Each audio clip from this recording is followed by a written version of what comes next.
Welcome to the JJs Declutter Podcast, where we tackle the mess and stress to make space for what truly matters. I'm Janis, here with Julie, and together we're sharing our best tips, tricks, and a little humor to help you declutter your home, mind, and life. Whether it's procrastination or piles of stuff, we're here to help you make real progress. Let's dive in. Welcome back to another episode of the JJs Declutter Podcast. We're excited to share a new fractured fairy tale with you. A fractured fairy tale is a fairy tale with a twist and us. Today's title is Let It Go, a Wintertime Decluttering Tale.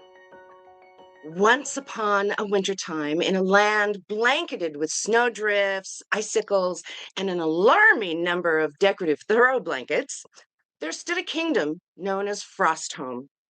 It was charming, magical, and absolutely bursting at the seams with clutter. The snow sparkled outside, but inside the homes, things were piled so high you could lose a slipper and never see it again. Frosthome was famous for its winters. Long winters. Dramatic winters. Winters that required at least 4 coats per person, just in case the other 3 got emotionally attached to the coat rack. And because winters ruled the calendar, the people of Frosthome believed that they needed to keep every winter item they ever owned, loved, or briefly considered wearing. Presiding over this kingdom was Queen Elsa-Light, a well-meaning ruler with a kind heart and a deeply complicated relationship with her stuff. She wasn't cruel or cold, but she did have one magical power that caused quite a few problems. She could freeze decisions instantly.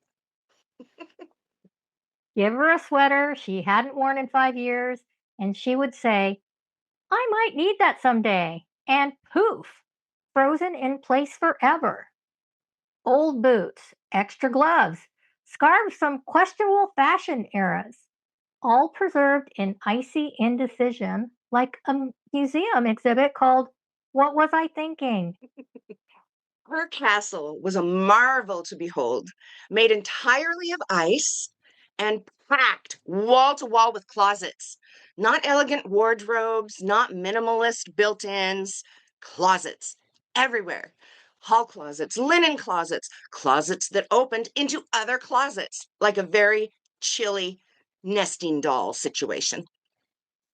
And every closet was full, not neatly full, emotionally full. Coats leaned like they were trying to escape. Hats rained out whenever a door was opened. Somewhere deep inside, there was a box labeled winter stuff, which turned out to be 5 boxes stacked on top of each other, all labeled the exact same thing. Oh. Now, every fairy tale needs a villain, and Frosthome's villain was subtle but powerful. They were called sentimental snowflakes. They drifted softly through the air, whispering doubts and what ifs into everyone's ears. They sounded sweet at first, but that was a gift. You wore that once on a good day. What if winters get colder? And before you knew it, a perfectly reasonable decluttering decision was buried under 6 inches of nostalgia and guilt. The villagers tried their best, but clutter had become as common as snowflakes. Garages could no longer hold carriages. Mudrooms had become coat jungles. Every bench had at least 3 scarves living on it full time. People spent more time looking for things than using them.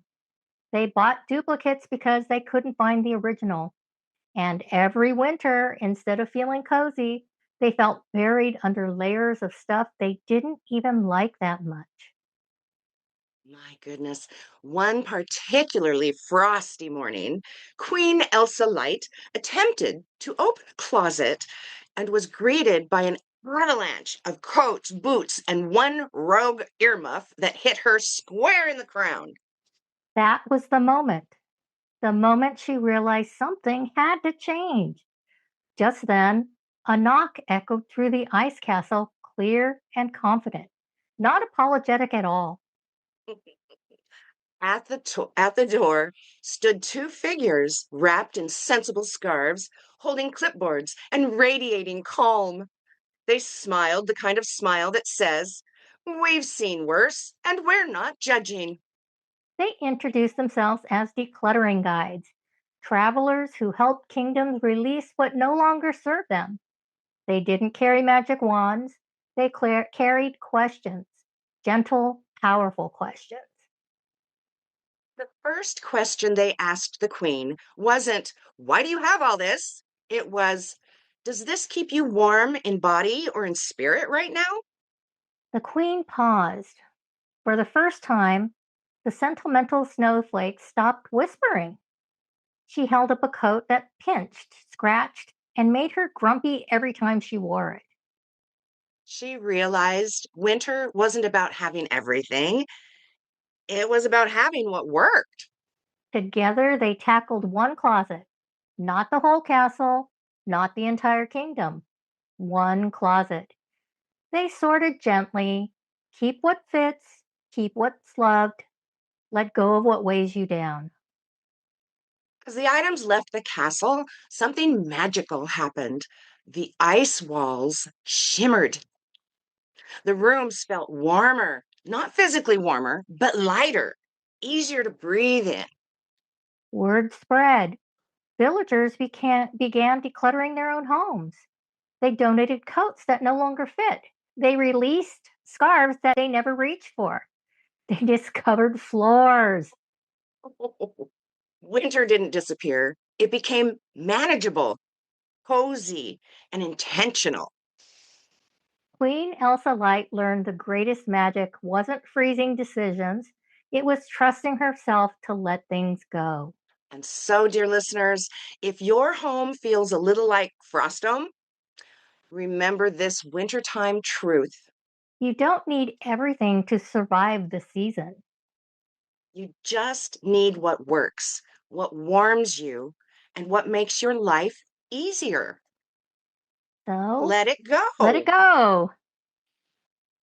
Alrighty, now that you've heard our little tale, let's talk about some of the themes that we included.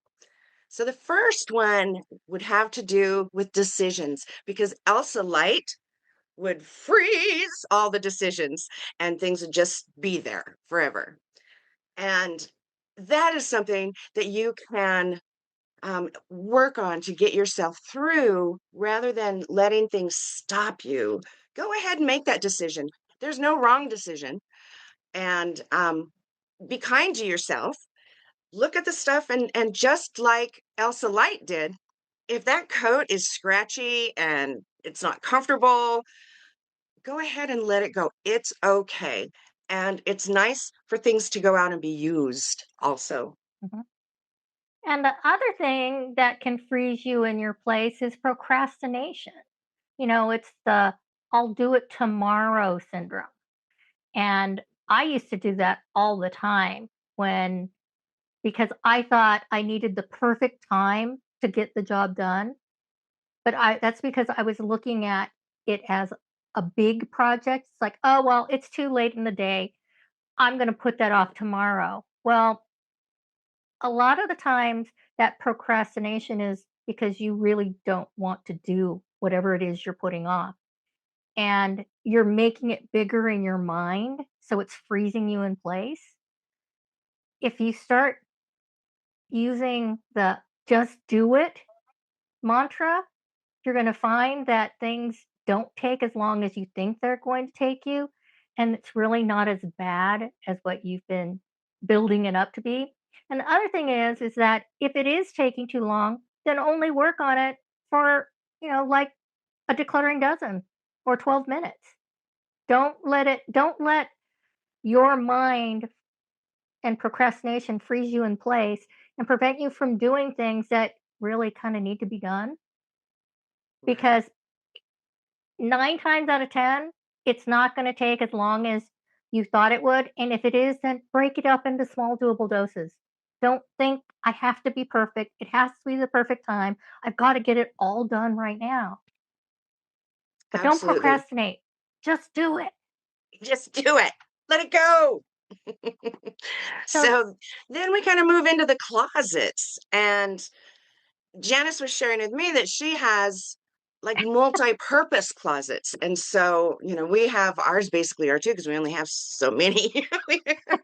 But so Janis, tell our friends here what it is you do with your multi-purpose closets. when you have a lot of closets, my house, Julie has the opposite. Julie has small closets. I have a lot of closets, and we've got room in our room. We have floor space in our rooms to have dresser drawers and things like that. So I basically have shirts and dresses, and that's about it that's hanging up in my closets. But I have a large closet. So on the other side of the closet, I started storing photographs, a lot of photographs. I mean, it takes up a whole half side of my closet. And I don't want it to do that anymore. I want to start using it for for storing something other than photographs. So I am making a commitment to work on this for at least 12 minutes a week. So it's not a huge commitment, but if you work on something just 12 minutes every week, by the time that you get to the end of the month, you've almost spent an hour doing it. Just think about it. And it's not that big of a deal.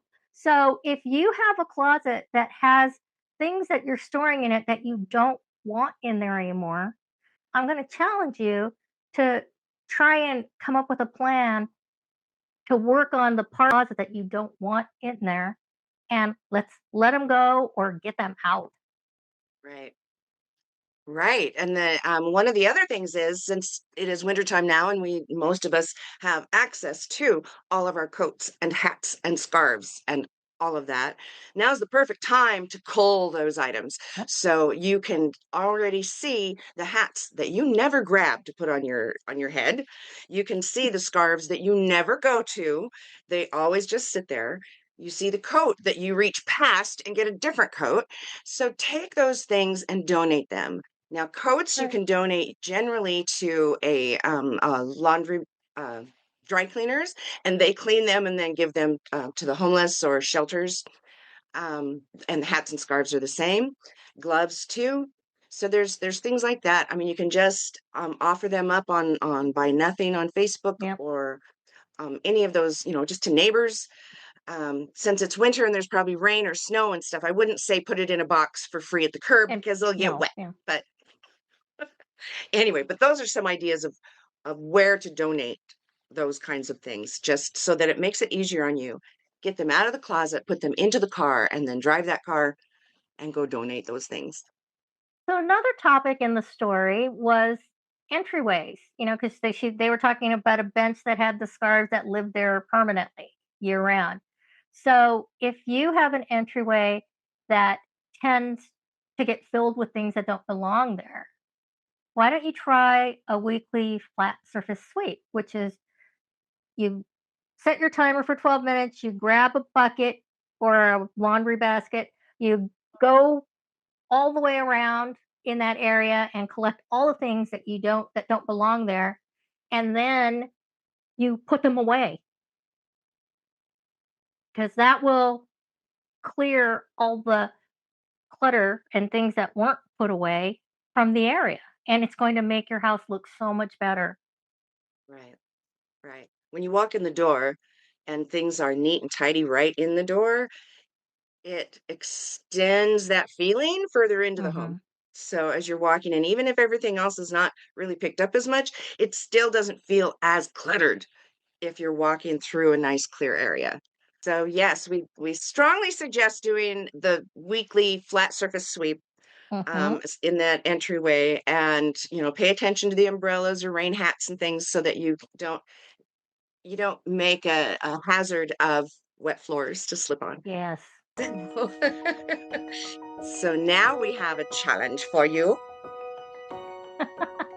We we let's I'm going to let Janis do this You're going to let me do the first one?